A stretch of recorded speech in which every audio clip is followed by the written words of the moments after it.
obviously by God, but worldly authority that people had to respect him, even though they might not have believed in his God. Of course, Joseph became second line of Pharaoh. We're going to talk about that in a minute. Nehemiah became a governor too. Mm-hmm. So don't tell me that, politics and religion don't mix. Because your influence and the authority to make decisions, if you want to pull out and go, well, we're the church people over here, and you're the bad world over there, and we're just going to be over here, and you're going to be over there, you could do it. But how much influence are you going to have? Mm-hmm. And then when you look at the laws that are being passed, and there's no voice at the table of the Christian faith that says, wait a minute, that's not right. Mm-hmm. Because God's going to use you, but he can't use you if you're over in a corner somewhere over here, and everybody else is doing this, and all these laws are being passed, and you're over here just sitting on your, blue chairs and just saying, okay, hallelujah, let's go get lunch. He wants people to be engaged, is what I'm trying to say. And sometimes you're going to need worldly credentials, if you would, to do it. I'm not saying that titles are be-all end-alls, okay? I had this situation probably, maybe a year and a half ago, where I got really convicted about a whole bunch of stuff about my life. And I realized that all these awards that I was getting, I was displaying them proudly and everything else, and this is wonderful. And I was like, I can't show that. Like, God, I did all this without you. I was just kind of like walking and doing and like, look at me, and let's take another interview and let's go on the radio, let's go on the TV, let's go on this, let's go on that. And I would even say to people like, you know who I am? I would say that. Oh yeah. And people are like, yeah, I know you are. Because we've done this and we've done that. No, I didn't do it. We had a collective team of people start Code Blue. And to this day, we have collective people all over the place that are doing things. They didn't need me. Now, was I an influence? Yeah, I hope to be. But it wasn't me. I was the figurehead. So I'm taking all the glory of this. So I put all my, I put all my awards in a tote, put it downstairs. And God dealt with me on it too. And he said, look, that's what I wanted from you. I want you to humble yourself. But go put them back on the wall. And I'm like, I'm arguing with him. I'm like, what? You just humbled me. And I'm like, I repented and everything else. He's like, no. Put them back on the wall. I want you to be reminded now that it wasn't you that did that. But you're going to need that for the things that I'm going to have you in. Does anybody hear me on this? Amen. Because it doesn't mean you can't do it. It doesn't mean that they're like the be-all end-all. I don't want, again, don't put the weight on the title per se, but there is something to those credentials. Mm-hmm. And if you fill out a resume now, they want to know, like, what other stuff are you doing besides just your work history?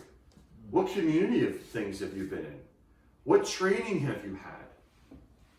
Not just you got a college degree. Whoopee. They want to know all kinds of other stuff about you. Are you participating in the game? Mm-hmm. They're looking at employees in a different way. So anyway, so you see just a few people that ended up being in powerful parts of a government that is ungodly, but yet they were an influence. Now they could have said, hey, look, I don't want no part of this. I'm going to go worship over here. You guys are all evil if you don't repent. They could have done that. But God had a reason for these people to be in the game. So if you need credentials for something, if you need to go back to school for something, you're called a certain thing right now, but in order to get to the next level, you have to be certified in order for you to touch or have the salary or the pool and the means to do what you have to do, then go after it. If that's what God's calling you to do, great, go after it. Because you're going to need it. Because the world doesn't care, as Pastor Tom had said to me the other day, it reminded me, we're in a post-Christian world. Which means that we're irrelevant to many people. And that's going to change fast. But if we don't have the knowledge and authority to do what we need to do, and to relate to the people of the world, they're going to be like, who are you? Now again, God is the one that can ultimately do it. He can do it with no credentials. I'm not here to put him in a box. I'm just going to give you a little bit of flavor on the story that we're talking about specifically here. So I don't want this to be misconstrued that if you don't have a title, you can't do nothing. Or he can't do anything with you. That's not what I'm saying here, okay? Just keep it in context. All right, let's go to the next slide. So here we go. We're looking at Genesis chapter 41. Okay, we're going to start in verse 41. I forgot to put the rest of the dash. Okay. Sidetrack. So Joseph gets his authority from God through Pharaoh. You'd be amazed of how many people that I've talked to that when they follow God and then they're in the job that they need to be in, and all of a sudden they find favor.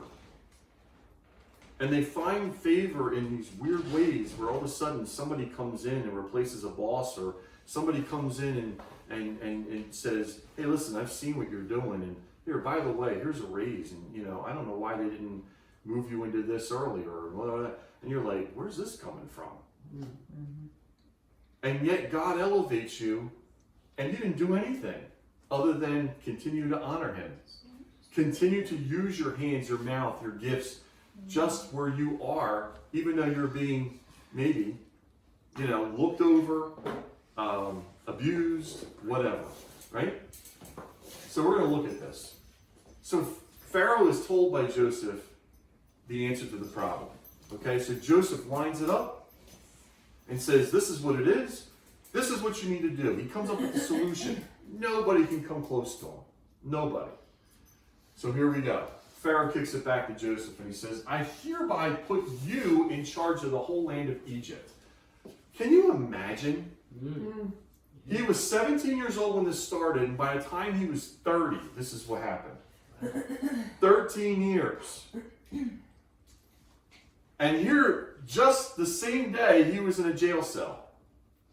And now all of a sudden he's lifted up, and the time for such a time as this, he is now spoken over by the most powerful man on earth. Mm.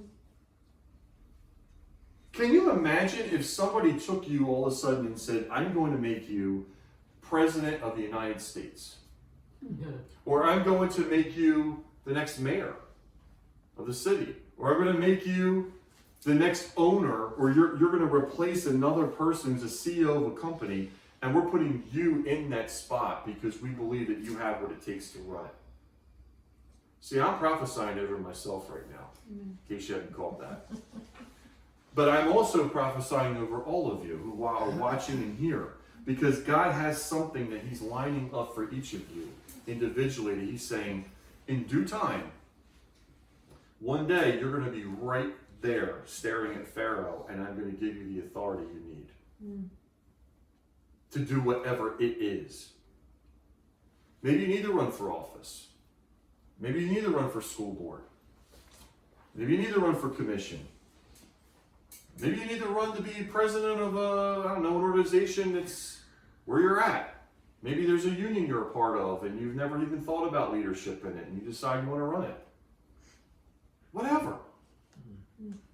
But let God fill in that blank. Don't do it on your own strength. But if he wants you in there to be an influence, he's saying today's the day that you need to prepare to get in the game. And this ministry, I believe, it's like a constant, what's it like, the atom, particle, it's like exploding and all that. Mm-hmm. I can see where people are going to come in and they're going to, as they're coming in, they're bouncing to different places and things. And this has been going on for a while anyway. And they're bouncing to different things and going influence. Then they come on, and they come here, feed, serve, influence. And they can change things. Mm. You don't need me to do it. This is just the hub. And with that, we're able to go out and make a difference. Make a difference. Because there's people you're influencing have church isn't even on the radar screen. Mm. And maybe God. I mean, I'm out here today, I'm looking around at people washing their cars and, enjoying yourself. And one person had golf clubs, they were ready to hit You know, the course, and I'm thinking, they probably didn't even think one time about God. Mm-hmm. Now, I could be wrong, but I'm betting that's probably the case. I'm thinking, wow, you have no idea what you're missing. So then Pharaoh took his signet ring, which, by the way, they can be very big, from his finger and put it on Joseph's finger, because when you dip, it was either ink or blood. I don't remember. You would dip that ring into that liquid and then stamp a parchment paper or whatever it may be. It was law. There was no turning back from it. And see, when God takes his own signet ring and puts it on you and says, I stamp you. You are mine. When you accepted Christ, he dipped his signet ring in his blood and said, paid in full. And your life has a stamp on it that says, I've got you. You're mine. And as long as you stay within me, I am in with you. Amen. And right on there. We're going to look at the significance in a minute. He dressed him in robes and fine linen and put a gold chain around his neck. He had some bling bling, yo. You know what I mean? So, I know, right? So he got some gold going on. He had him ride in a chariot as his second in command. Man, he got an Uber ride through Egypt. Pretty cool, huh? And the people shouted before him, "Make way!" Can you imagine? Oh, this is a great story, guys. I hope you're excited. Thus he put him in charge of the whole land of Egypt. He's waiting to put you in a position of authority, but it's going to be time. Seed time and harvest. You can't take the shortcut. Okay? Don't try to do what Pastor did. All right? Try to take the shortcuts. You can't. And the more I took shortcuts, the longer my training journey went. You can't. You're going to have to stay in the pocket, if you would, from football terms. You're going to have to stay in the pocket when all the defense is coming at you and they're breathing down your neck. You're going to have to stand there, ready, and then release. But that's the hard part that people don't want to hear. I've been listening to a guy named Dave Ramsey. He's been around for a long time. Talks about biblical principles of handling money. And he had a little rant that he did that said, there's a word that people don't say much anymore in our culture, but you need to learn it. And he's building it up. Everybody's like, oh my goodness, and he goes, it's the word no. He goes, because we want everything, anytime, anywhere. And I'm spoiled like that too. I pick up my phone, Amazon, I'm there, Santa Claus is here. You know what I mean? It's like they deliver to the door.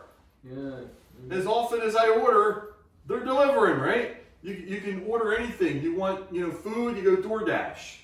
You don't have to leave. Everything's at your fingertips. And if you go through a drive-through, which I haven't done in a long time, but you go through a drive-through in a fast food joint, you're mad if you don't get your meal in a minute and a half. Because we're so conditioned now to what we need, what we want. Let's go, let's go, let's go, let's go, let's go. Most countries don't work that way. But we're like, we want everything yesterday. I mean, I was really upset not only when COVID was happening, but my Amazon packages were not coming the next day. I was having a little bit of a problem here. Because I'm like, I normally order that, now I'm waiting 4 days for it? Because it's not deemed essential? What's up with that? 4 days. No, not on my watch, right? I want it now. Yeah, the secular band Queen, they sung a song that said, I want it all, I want it all, I want it all, and I want it now. And they were talking about instant gratification. That's what makes our faith unpopular, because the slow grind, the slow move through things, but there is a time. Be encouraged, saints. There is a time where he finally says, now's the time. Now I'm going to acknowledge you. Now is the time where you are going to be lifted up to do what I've called you to do from the beginning of time. There's a thing for you. And now is the time. And you could be looking at your life going, I'm too old now. That ship has sailed. My dream of doing this is just, it's gone. It's right